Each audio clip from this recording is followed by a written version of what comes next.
कट्टा खींच दे हम ना दुपट्टा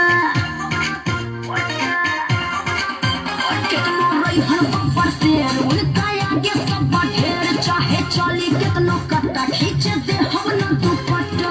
छटली गे कवन खेला तारू खेल काहे बाभन के तू लगावा तारू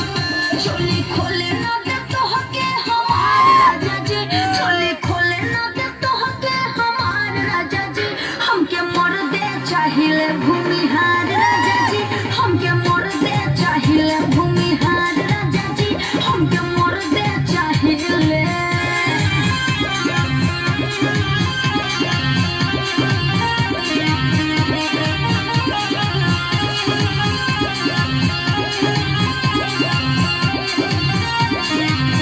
सुनो बिक्की रोशन हमके बढ़ता टेंशन बाबू टिंकू गायकार मरद चाही हमके वैसा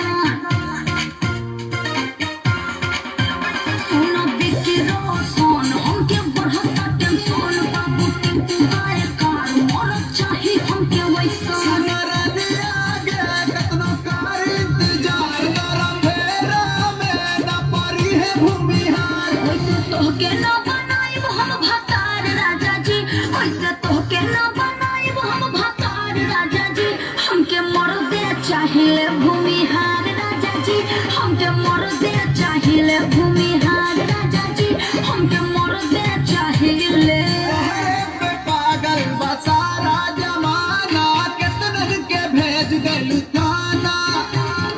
जे तुम चाहे ला डाले लगाना ओकरा के को देलू माना अभी बानी हम काचे कुंवर राजा जी अभी बानी हम काचे कुंवर राजा जी हमके मर दे चाहिए भूमिहार राजा जी हमके मर दे चाहिए